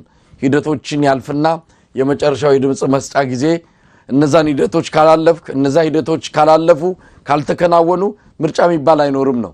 እነዛ ሂደቶች እየታዩ አይደለም። አሁን ያለነው የካቲት ወር ልንገባ ነው። እንግዲህ በኢትዮጵያ አቆጣጠር ገና ቢቀረውም የካቲት ወር እየገባን ነው። ምርጫው ሊካሄድ 3 ወር ነው የቀረው። ከ3 ወር ያነሰ ጊዜ እስካሁን እጩዎች አልተመዘገቡም በሙሉ በተሟላ ሁኔታ። ቅስቀሳ የሚባል ነገር የለም። ሀገሪቱ ምርጫ ለማካሄድ የሚያስችል ቁመና ላይ አይደለም ያለችው። አብይ አህመድ ምርጫ እናካሄዳለን ነው። ምርጫ ቦርድና የአብይ አህመድ አገዛዝ አልተናበቡም። የምርጫ ቦርድ ኃላፊዋ የጸጥታ ችግር አለ እያለች ነው። እንዴት እያየ ነው? አንዳንድ ፓርቲዎች አይናቸውን ጨፍነው እየገቡ ነው። ጥሩ እንቅስቃሴ ያደርጋሉ። ምናልባትም ህዝቡን ለህዝባዊ ቢተኝነት ያነሳሳሉ። ምርጫ ቀልድ ነው። ከዛ ባለፈ ህዝቡን የመጣበትን መከራ የተለያዩ ነገሮችን አጀንዳ አድርገው ለህዝባዊ ቢተኝነት ያነሳሱታል ብለን እንጠብቃቸው እንደው ጎንበስ ብለው ወደ ምርጫ ገብተዋል። በቂ ምክንያት አላቀረቡም። ገለታው እስቲ ስለ ምርጫው ትንሽ እናውራ። ይሄ ጉዳይ መሳይ አንዱ በጣም አሳሳቢ ነው በሀገራችን ጉዳይ ላይ። አብይ አህመድ ሌላ አማራጭ ያለው አይመስለኝም። ምርጫውን ከማካሄድ ሌላ አማራጭ ያለው አይመስለኝም። አያደርግም። ሌሎች አማራጮች አሉ፣ ግን እነዛን አማራጮች አይፈልጋቸውም። ለምሳሌ ቆም ብሎ ቅድም እንዳልከው ትንሽ ሰከን ብሎ የሽግግር ጊዜ ማምጣት የሚለውን ነገር እንደማይፈልገው ደጋግሞ ተናግሯል። ስለዚህ እቺን የምርጫ ጊዜ የፈለገው እሱ ምንድነው የዚህ 5 ዓመት ቀጣይ ሌጂቲሜሲ ወይም ሙቀና ነገር አግኝቶ ሰርቲፊኬት የውሸት ሰርቲፊኬት በተወል ሷን ይዞ እንደገና የተመረጥኩ መንግስት ነኝ ለማለት ብቻ ነው የሚፈልገው። ለዛ ደግሞ የተወሰኑ አጃቢዎችን እየፈለገ ነው ያለው የተወሰኑ ፓርቲዎችን ሊሳተፉለት ማለት ነው። አጠቃላይ ግን አገሪቱ ቅድም ያነሳ ነው መሳይ በየክልሉ ብንሄድ ትምርት ቆሟል፣ ማህበራዊ አገልግሎቶች የሉም። ያ ማለት አይደለም ምርጫ ማህበራዊ አገልግሎት እንኳን ትምህርትና ጤና ለመስጠት እንኳን አይቻልም ማለት ነው። አይደለም የምርጫ ኮሮጆ ይዞ ካንዱ ወደ አንዱ መሄድ ይቅርና ሰው በርበሬና ጨው ይዞ ለመንቀሳቀስ አልቻለም። ዝም ብለህ ነርተህ ምናምን መሄድ አትችልም ከዛ ወደዚህ። በዚህ ደረጃ ምድሪቱ ሰላም ያጣችበት ጊዜ ነው ያለውና በዚህ ሁኔታ ምርጫ ማድረግ አይቻልም ነውና ይሄን ሁሉ ጥሶ ወደ ምርጫ ነው እየሮጠ ያለው። እኔ ከምርጫው በዚህ ሰዓት አሁን ሊከለክለው የሚችል ነገር ያለ አይመስለኝም። ለምን አቀኛ ምርጫ አይደለም የሚያደርገው። የተወሰኑ አካባቢዎች ምርጫዎች እናደርጋለን ነው የሚለው። አንዳንድ ፓርቲዎች ለምንድን ነው የሚታለሉት? ሁለት ነገር አለ መሰለኝ። አንደኛው ምርጫ ቦርድ የሚሰጠው ገንዘብ አለ እንደምታውቀው ባስመዘገብከው ልክ በመናምን ቀመር አላቸው። የሴት ስንት አባል አለ ወንድ ስንት አባል አለ ምናምን ይባልና እኛም ሰጥተውናል ባለፈው ጊዜ ያኔ እዛ በነበርንበት ፓርቲ ውስጥ ምርጫ ቦርድ ይሰጣል ብዙ ብር ነው የሚሰጠው። ስለዚህ እኛ ወደ ሚሊዮን የተጠጋ እንግዲህ አዲስ አበባ ፓርቲ ነን ወደ ሚሊዮን የተጠጋ ነው ያገኘነው ያን ጊዜ ማለት ነው። አሁን ደግሞ ብዙ ነው የሚሆነው እና በሚሊዮን የሚቆጠር ብር ይሰጣል ፓርቲው። ምርጫ ቦርድ እኮ ከራሱ አይደል ያው ከውጭ ሀገር አይደለም የሚገኘው ገንዘቡ ከአሜሪካ ከምናምን ከተለያዩ ሀገሮች ነው በአብዛኛው ምርጫ በሚካሄድባቸው ጊዜዎች በድጋፍ ነው ምርጫ የሚካሄደው ኢትዮጵያ ውስጥና ያን ፓርቲዎች ያገኛሉና ያ ያማልላቸዋል። ይሄ የኢትዮጵያ ሕዝብ ማወቅ አለበት። ፓርቲዎች አባላትን አንድ ጥያቄ ነው። ሁለተኛው ስልጣን በዚህ ሰሞን ነው እንግዲህ አንዳንዱን ውስጥ ለውስጥ ራሱ ጸጥታው ያነጋግረዋል። እናንተ ፓርላማ ውስጥ እኮ ብትገቡ ጥቅም ልታመጡ ትችላላችሁ እንዲያንደርጋቸው ባለፈው አይደለም ባለው ዶክተር ብርሃኑን ይግባብ እየጠየቀ ነበር እንዳለው አይነት የተወሰኑ ሰዎችን ከየፓርቲው ያነጋገሩ እናንተ እንደው የኛ ደጋፊዎች እናንተ እንዲመርጡ ማድረግም ቢሆን ፓርላማው ብዝሃ መስሎ እንዲታይ እንድትገቡ እናደርጋለን የሚል ተስፋ በመስጠት የፓርቲ አመራሮችን የመጥለፍ አንድ ባህሪ ያለው መንግስት ከዚህ በፊት ነግሬሃለሁ መሳይ ዛ ባልደራስ በነበርኩበት ጊዜ እንደዚሁ እየከፋፈሉ እኛንም ሙከራ ያደርጉ እንደነበር እኮ ያጫወትኩ መሰለኝ ከዚህ በፊት ያነሳን ይመስለኛል። እኔን ራሴን የሙፈሪያት አማካሪ የሆነ አዲስ አበባ ዩኒቨርሲቲ ውስጥ ፕሮፌሰር የሆነ ሰው አይደለም ለሚኒስቴርነት ታጭታል አለኝ። እንግዲህ ተመልከተው ለሚኒስቴርነት ታጭታል እና እቺ ምርጫ እየመጣ ስለሆነ ቢያንስ የመክፈል ስራ እኮ ነው ዋየ እየከፈለ ልባችን እንትን ያሸፈተ ተቃውሟችን እንድናለዝብ ለወንበር እየጓጓን እንድንብረከረክ እኮ ነው።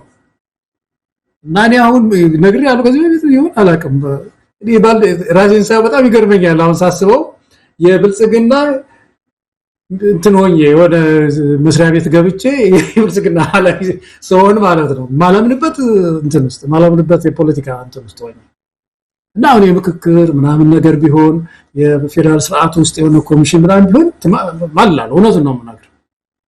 ግን እንዴት አስፈጻሚ ሊሆን ይችላል ነው ሌላ ፓርቲ ማኒፌስቶ ይዤ ወይስ የሆነ ፓርቲዎች እንትን ድርድር ተደርጎ የስልጣን ክፍፍል ማድረግ ሌላ ጉዳይ ነው። ግን ፐርሰናሊ እንዴት እኔ ጋር መጥቶ ብቻዬን በጣም በእውነት የምትሰጣቸው ሐሳቦች ተመስጠና ምናምን ብሎ ነው ሰውዬው በጣም ፖላይት ነው የቀረበው ሰውዬ አዲስ አበባ ዩኒቨርሲቲ እንዳልኩ የመፈራያት እንትን ነው ታወቀ ሊሆን ስለሚችል እንደዚህ አይነት አቀራረቦች አሉ። ዛሬም ይሄንን ያነሳሁት እኔ እንደዚህ አይነት ነገር ያደርጋሉ ለለለ ነው ኢትዮጵያ ሕዝብ እንዲያውቅ። ፓርቲዎች አብዛኛውን ጊዜ በዚህ በብር ስጦታ በግለሰብ በሚደረግ እንትን ነውና ይሄ ጥሩ አይደለም። በእውነት የኢትዮጵያን ሕዝብ ድምጽ አሳልፎ መስጠት ተገቢ አይደለም። የማይሆን ምርጫ ውስጥ መግባት በዚህ ሰዓት በተለይ ተገቢ አይደለምና የጸጥታው ጉዳይ አሁን ያነሳው የጸጥታው ጉዳይ ብቻ እኮ አይደለም። በዚህ ሰዓት በእውነት የምክክር ጊዜ ያስፈልጋት ኮሚሽን ያቋቋመችው ምድሪቱ እኮ ምርጫ የማይፈታው ችግር ውስጥ ገብተናል በሚል ያ ጉዳይ ሳይፈታ እየተንፏቀቀ መጥቶ ዛሬ ለአብይ ስልጣን ማስቀጠል ብቻ ምርጫ ሲደረግ እዛ ውስጥ መሳተፍ በእውነት በታሪክም የሚያስጠይቅ ነውና እዛ ውስጥ የገቡ ሰዎች ሁሉም ቦይኮት ማድረግ በእውነት ይተበቅባቸዋል። ያሬድ ወንድሜ ያለው ነገር ፓርቲዎች ብቻ ሳይሆን ህዝቡ ቦይኮት ማድረግ አለበት፣ እምቢኝ ማለት መቻል አለበት የሚለውን በጣም ነው መደግፈው ነው መሳይ። ገለታው እንግዲህ በተመለከተ አንዱ ምርጫ ውስጥ ገባለው ብሎ በመጨረሻው ሰዓት ውሳኔ ደረሰው የኢትዮጵያ ህዝብ አብዮታዊ ፓርቲ ኢህአፓ ነው። ኢህአፓ ለምርጫ ውስጥ እንደገባ እውነት ለመናገር ከፓርቲው ዋና ጸሐፊ ጋር እንደዚሁ ቃለ መጠይቅ በማድረግ እንደው ለመረዳትና ለህዝብ እውነት ምርጫው ላይ ለመግባት በቂ ምክንያት አላቸው የሚለውን እንዲያስረዱ እድሉን ሰተናቸው ነበር። እኔም ሞንኩ የተለያዩ አካላት ቃለ መጠይቁን ከሰሙ በኋላ በጣም ነው ያዘኑት። እንዳልከው ይሄ የገንዘቡ ጉዳይ አለ፣ የስልጣኑ ጉዳይ አለ። ከዛ ባለፈ ለኢትዮጵያ ምንም የሚፈይደው አንዳች ጠብ የሚል ነገር ሊያስገኙ እንደማይችሉ የታወቀ ነገር ነው እና እንደነዚህ አይነት ቢያንስ እንደ እውነተኛ ፓርቲ ናቸው ሐቀኛ ፓርቲ ናቸው የምንላቸው ሁሉ በዚህ ነገር ተጠልፈው የአብይ አህመድ አጃቢና አድማቂ ሆነው መገኘታቸው አዝነናል። አሁንም ቢሆን የነሱን ሐሳብ እንደ ፓርቲ ወሰኑትን የራሳቸው መብት ነው። በዛ ጉዳይ ላይ ለመግባት አይደለም። መሬት ላይ ያለውን ስናነብ ከምርጫው አጠቃላይ ሁኔታ በመነሳት ይሄ ምርጫ አብይ አህመድን ለሚቀጥሉት 5 ዓመታት በምርጫ ሰበብ በምርጫ ምክንያት ስልጣኑ እንዲቀጥል ለማድረግ ካልሆነ በስተቀር ምንም አንዳች ጠብ የሚል ነገር እንደሌለ ሊረዱት ይገባል። እዚህ ምርጫ ላይ ባለመሳተፍና ለሌላ ህዝባዊ ትግል ለሌላ ሰላማዊ ትግል ህዝብን በማነሳሳት የሚከፍሉት ዋጋ ነው ነገ ከነጎዲያ በታሪክ ላይ ደማቅ በሆነ መልኩ ታሪካቸው እንዲመዘገብ የሚያደርገው። ለማንኛውም ከምርጫ ጋር በተያያዘ አዲስ ነገር ይገኛል ብለናል። ምትለው ካለ እንጨምርበት። ፓርቲዎች ጊዜው ሳይረፍድ የኢትዮጵያን ህዝብ የልብ ትርታ ማዳመጥ አለባቸው። እኛ አጃቢዎችን አላልንም። እነ ኢዜማና አብን ከብልጽግና በላይ ነው ምርጫ እያሉ ያሉት ያሳፍራሉ። ለማንኛውም ገለታው ስለ ምርጫው አጭር አስተያየት ስጥና እያጠቃለልን እንሂድ። አሁን ከኢህአፓን ስታነሳ አንዳንድ ቃለ መጠይቆችን ያዳመጥኩ ነበር። አንተም ጋር ጥሩ ውይይት አድርጋችኋል። ከሚኒስትር ጋር ያደረጋችሁትን ጠበቅ ያለ ውይይት አዳምጫለሁና ያየሁት ነገር ምንድነው እንደተረዳሁት ሂደት ውስጥ አለን እንጂ ገና ውሳኔ ልንወስን እንችላለን እንወጣም እንችላለን ነው ያሉት። ቶሎ ሳይረፍድ መውጣት አለባቸው የሚል ነገር በዚያ አጋጣሚ መናገር ወዳለሁ። ግን አካሄዳቸው የኛን አካሄድ ይመስላል። የመጀመሪያውን መሳይኛ ዛ በነበርንበት ጊዜ ያ ምርጫ ይገባንበት ምን መሰለ ያ ባለፈው ምርጫ መቼም አብይ አህመድ በምርጫ አልታየም። ከዛ በፊት አብይ አህመድ ወደ ስልጣን ሲመጣ ዋናው ዓላማ የነበረው ሀገሪቱን ወደ ሐቀኛ ምርጫ ታስገባታለሁ። እሺ ሽግግሩን ጊዜ ነው ወሰደዋል። ታስታውሳለህ? ያ ጉዳይ ትክክል አይደለም፣ ሽግግሩን መውሰድ የለበትም የሚሉ ሰዎች እነሱ ዱላ በዛባቸው ቀረሽ። ግን ይሁንና ደግሞ ያን ጊዜን ያሻግራሉ አለና ምርጫውን ታሻግራሉ ወይ ጥሩ ምርጫ ታረጋሉ። እስከዛሬ ከነበሩት ምርጫዎች ኢትዮጵያ ውስጥ ከነበሩ 5 ምርጫዎች ነበሩ አይደል? ከነዛ ምርጫዎች የተሻለ 6ኛ ምርጫ ታደርጋለህ ወይ ሲባል አዎ ምናምን አለ ገባና ለኔ በኢትዮጵያ ታሪክ ውስጥ በምርጫ ታሪክ ውስጥ ከ5ቱ የመጨረሻ ምርጫ ነበር መሰለኝ። ለምን ብትለኝ አንድ ነገር ብቻ በመስጠት እንደው ይሄን ነገር ማስረገጥ ይችላል ብዬ አስባለሁ። አንደኛው በኢትዮጵያ ታሪክ ውስጥ እነመለስ ዜናዊ ቢሆን ያላደረጉትን አብይ አህመድ ራሱን አስመርጦ አንድ ፓርቲ ውስጥ ባስመረጠበት ፓርቲ ምርጫ ቦርድን አቃሎ አለሁ እዚህ ውስጥ ምርጫ ቦርድ እስቲ የት ነው ያለው ምናምን ብሎ አለን ብለው እነሱ እዛ ጥግ ይዘው አለናው ብለው ጌታዬ ብለው ይሄን የሆነ ፓርቲ ጠቅላላ ጉባኤ ሳያረግ ብልጽግና እኮ ጠቅላላ ጉባኤ አላረገም ሳያረግ ፓርቲ ነው ተብሎ ያሸነፈው ፓርቲ። በምርጫው ጊዜ እኛ ወደ ምርጫ ስንገባ ይሄ ምንድነው ቅድመ ምርጫ አሰስመንት የሚባል ነገር አለ አይደል? የቅድመ ምርጫ ትንተና እሱ ተሰራና ባለሙያዎች ተብለው ተሰራና አስቻይ ሁኔታ የለም ኢትዮጵያ ውስጥ ምርጫ ለማድረግ። በኋላ የአውሮፓ ደግሞ የዚህ ሚሽን ታስታውስ እንደሆነ መጥተው ነበር። የአውሮፓ ምርጫ ታዛቢ ሚሽን መጥተው ነበር።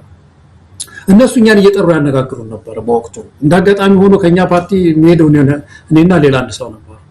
በአምባሳደሮችም እንደዚህ ጥሪ ያደርጉና አሁን የጀርመን አምባሳደር ትዝለኛል እዛው ቢሮአቸው ነበር ያነጋገሩን። የፈረንሳይ አምባሳደር እዛው ኤምባሲ ውስጥ ነበር ያነጋገሩ። ብዙ ሰዎች ያነጋግረውናል፣ አስረድተናል በወቅቱ የነበረው እና ፕሪ ኤሌክሽኑ ቅድመ ምርጫው የነዚህ ሚሽን ከመንግስት ጋር የነበረውን ሰጣጋባ ታስታውሳለህ? ሚኒመም እንትኑን አያሟላም ብለው ትተውት ሄዱ። ቦይኮት አደረጉ ማለት ነው፣ ወይም ካንስል አደረጉት።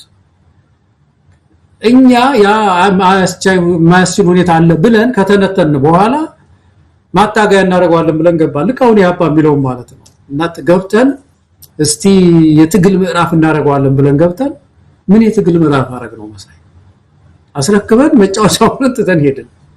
100% 100% አሸንፋለሁ ብሎ ወሰደ። እና አሁን ይሄ እንደዚህ አይነት ጮሌ የሆነ ባህሪ ያለው ሰው ዛሬም ከትላንቱ ማንማር ከሆነ የትናንቷን በባሰ አባስቶ የጮሌነቱን አባስቶ የመጣ ሰው ነውና የኢትዮጵያን ሕዝብ እንደምን መጫወቻ እናርገው መሳይ። ስለዚህ ፓርቲዎች ከትላንቱ ዛሬ መማር ያስፈልጋቸዋል። አለፈው ጊዜ አይተውታል፣ ያሁኑ ደግሞ የበለጠ ችግር ውስጥ ነው ያለው። ይሄ ነው። ሌላው ቅድም ያነሳነው ነገር ነው። ለኢህአፓ ያንኑ ጥያቄ ነው መልሼ የምጠይቀው መሳይ። የዚህ የሰላሙን ጉዳይ አማራ ክልል የሁሉ ትምህርት ቤት ተዘግቶ ምርጫ እናደርጋለን ሲል መንግስት ሊገቡ ነው ገብቶ ብልጽግና አሸነፈ ተብሎ እነሱ ሁለተኛ ሶስተኛ ወተናል ብለው ፓርላማ ሊገቡ ነው። በእውነት ወንጀል አይሆን ማንም ፓርቲ ቢሆን ማለት እኮ ነው። አማራ ክልል ውስጥ ትግራይ ክልል ውስጥ ትላንትና ድሮን ልኳል። በሌላ በኩል ደግሞ ምርጫ ትግራይ ውስጥ እናደርጋለን እያሉ ነው። በድሮን እየደበደበ እንደገና በዛሬ 2 ወር ደግሞ ምርጫ ያደርጋሉ እዛ ይላል። እና ይሄንን ሁሉ የሚያይ ፓርቲ በእውነት ቦይኮት ማድረግ ነው። ቦይኮት ስታወሩ መሳይ አንተ ጋር ቦይኮት ማለት ምርጫ አልገባም ብሎ ቁጭ ማለት አይደለም። ከዛስ የሚባል ነገር አለ። ማታገል፣ ስልጣን ላይ የወጣው መንግስት ሌጂቲሜሲ የለህም፣ ቅቡልነት የለህም እያሉ ማታገል፣ ህዝብን ማታገል ማለት ነው ቦይኮት ማለትና እኔ እንደው የኢትዮጵያ ህዝብም በአጠቃላይ ፓርቲዎች፣ ሲቪክ ድርጅቶችም ወንድሜ ያሬድም እንዳለው ይሄንን ምርጫ ቦይኮት ማድረግ ይጠበቅብናል።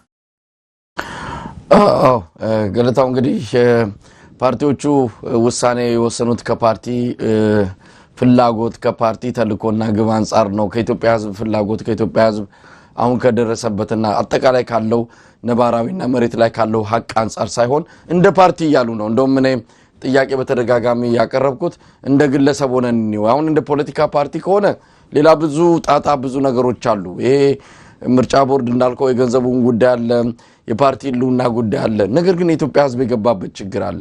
ባለፈው እናንተ ስናወራ የተነጋገር ነገር አለ። እንኳን አይደለም ምርጫ ውስጥ ላለመግባት ወስኖ ግን ህልውና ጉዳይ ስለሆነ በዚህ ምርጫ ባልሳተፍ ህልውና ያከትማል ብሎ ኦፌኮ በአዲስ አበባ ብቻ ለመወዳደር መወሰኑን እንኳን አንተ እንዴት አጥብቀ እንዳወገዝከው አስታውሳለሁ። አይደለም የዚህ አይነት ችግር የሌለበት የዚህ አይነት ጣጣ የሌለበት ኢህአፓና ሌሎች ምንም ነገር ችግር ሳይኖርባቸው እዚህ ነገር ውስጥ እንገባለን ሲሉ ያቀረብነው ጥያቄም ነበረ። አይ እኛ ለዓለም አቀፉ ማህበረሰብ ምን ያህል አምባገነን ምን ያህል ምርጫው ሰላማዊና ዲሞክራሲያዊ ነፃ እንዳልሆነ ለማጋለጥ ነው አሉ። ይሄማ እኮ የታወቀ ነው። ምንድነው የሚያጋልጡት? የተጋለጠን ነገር ማጋለጥ ይቻላል ወይ? በጣም የታወቀ ጉዳይ እኮ ነው። አልቋል። እንኳን አይደለም እኛ ልናጋልጠው አብይ አህመድ በፓርላማ ቀርቦ ይሄ ፓርላማ ጅጉርጉር እንዲሆን እንፈልጋለን ውጤቱን ነገረን እኮ የተወሰኑ ሰዎችን ጣል እናረጋለን ካለ በኋላ በዛ ምርጫ ላይ የሚሳተፍ ፓርቲ እውነት ፓርቲ ነው ለማለትም የሚቻል አይደለም። ከዚህ አንፃር ቆም ብለው አሁንም ጊዜ ያላቸው ለኢትዮጵያን ህዝብ የልብ ትርታ አዳምጠው ውሳኔ እንዲወስኑ ይጠበቃል። ገለታው ምናልባት ከወቅታዊ ጉዳዮች አንፃር እንደው ሐሳብ ልስጥ በዚህ ነገር ላይ ይሁን ነገር ማለት አለብኝ የምትለው ነገር ካለ ብዙ ነገሮች አጀንዳዎች ያላነሳናቸው ርዕስ ጉዳዮች አሉ። ብዙ በጣም በርካታ እንደው አንድ ነገር በልና ዝግጅታችን እናብቃ። ለፋኖ አንድ ነገር ልበልና እንደው አመሰግናለሁ መሳይ። ውስጥ ያለ ነገር ምንድነው? ፋኖ እንግዲህ አሁን ብዙ ነገር ሲዘበራረቅ ሳይ አንዱ እንግዲህ ተስፋ ያደረግነው ያለ ነው ፋኖ እና ፋኖ ስለ ፋኖ ሳስብ መሳይ 4 ኃይሎችን ማሸነፍ አለበት። አሁን ፋኖ ተደራጀ ሲባል የብልጽግናን ወታደር መደምሰሱን ብቻ አይደለም ማየት ያለበት፣ ስንት ኃይል ማሸነፍ ያለበት። አንዱ ይሄን ሰራዊት ነው በገጠመው ማሸነፍ አለበት እውነት ነው ሁለተኛው የሚያሸንፈው ትልቅ ኃይል ግን የኢትዮጵያን ህዝብ ነው መሰለኝ የኢትዮጵያን ህዝብ እንዴት ነው ማሸነፈው ሚል ነገር ቁጭ ብሎ ማሰብ አለበት ፋኖ በዚህ ሰዓት አሁን እንደ መድን ሆኖ የሚታየኝ ይሄ ሰው ነገም ቢሆን ወይ ጥሎ ሊሄድ ይችላል ይሄ ሰው ማዕከላዊ መንግስት ሊፈርስ ይችላል በጣም ብዙ ገፊ ነገር ነው የመጣው እዚህ ሰውዬ ላይ መሰለኝና ፋኖ የኢትዮጵያን ህዝብ ማሸነፍ አለበት የትግራይን ህዝብ ማሸነፍ አለበት የጉራጌን ህዝብ ማሸነፍ አለበት የኮንሶን ህዝብ ማሸነፍ አለበት የሚያሸንፈው ደግሞ በዚህ ባጠለቀው ኮፍያ ብቻ አይደለም ከሌሎች ወንድሞቹ ጋር ተባብሮ ነው ትልቅ ጥምረት ፈጥሮ ነው የኢትዮጵያን ህዝብ ማሸነፍ የሚችለው በፖለቲካ ማሸነፍ አለበት ያን ካላደረገ የትም አይደርስም ስለዚህ ፋኖ አመራሮች እንደዚህ አጋጣሚ መሳይ ይሄንን እድል ስለሰጠኝ አመሰግናለሁ እንዴት አድርገን ነው ሌሎች ወገኖቻችንንም በፖለቲካሊ ማለት ነው አሸንፈን የሥርዓት ለውጥ የምናመጣው ለዚህ ህዝብም ተስፋ ምን ሆኖ የሚለውን እንዲያስቡበት እንደውችን መልእክት መጨረሻ ላይ አስተላልፍ ጥሩ ይመስለኛል በጣም አመሰግናለሁ መሳይ ተመልካቾቻችን በዚሁ የዛሬውን ዝግጅታችንን አበቃን አብራችሁን ስለነበራችሁ ምስጋናችን ከልብ ነው ኢትዮጵያ በክብር ለዘላለም ትኑር ጤና ይስጥልን